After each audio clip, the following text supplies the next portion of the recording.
Yes. Po. Yeah, so technically, kung napagtuloy mo to, you would have been part of Beanie. Yes po, yes. And what happened? What happened? No, I remember kasi I trained for maybe a good 4 months with them. Kasi before, it was just a unknown parang audition. They did another set na auditions. Tas, daming girls and daming boys. So, we knew na ay grupo.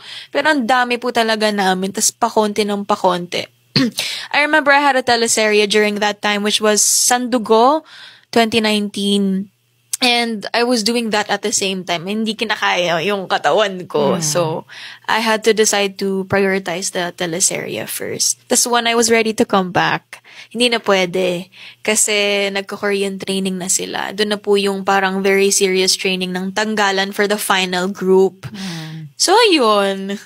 But when they blew up last year, when Beanie became the Beanie, naisip mo na parang medyo pinagsisihan mo na prioritize mo yung Sandugo over the girl group? Syempre naman. I mean, I'm young, so talagang I'll feel that way na masakit. Sila ang multo ko eh. Madam! Ay! Sila ang multo ko, of course. Kasi love ko din naman sila. I formed great friendship with them before I left. So, nung hindi na po ako pwede, sometimes I would, kasi I had a place close to where they trained before, I would visit all the time. Bawal yun ah. Yeah.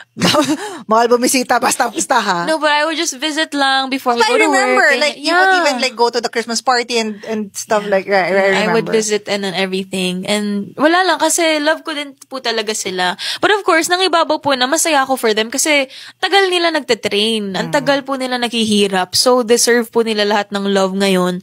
Lalo na, well, we all know they're being bashed right now. Pero I feel like they deserve more love kasi and recognition for what they do. So, ayun, sila ang multo ko.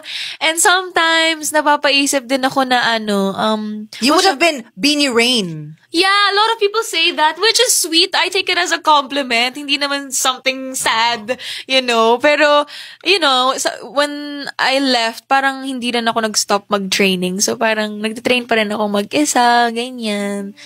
Pero yun.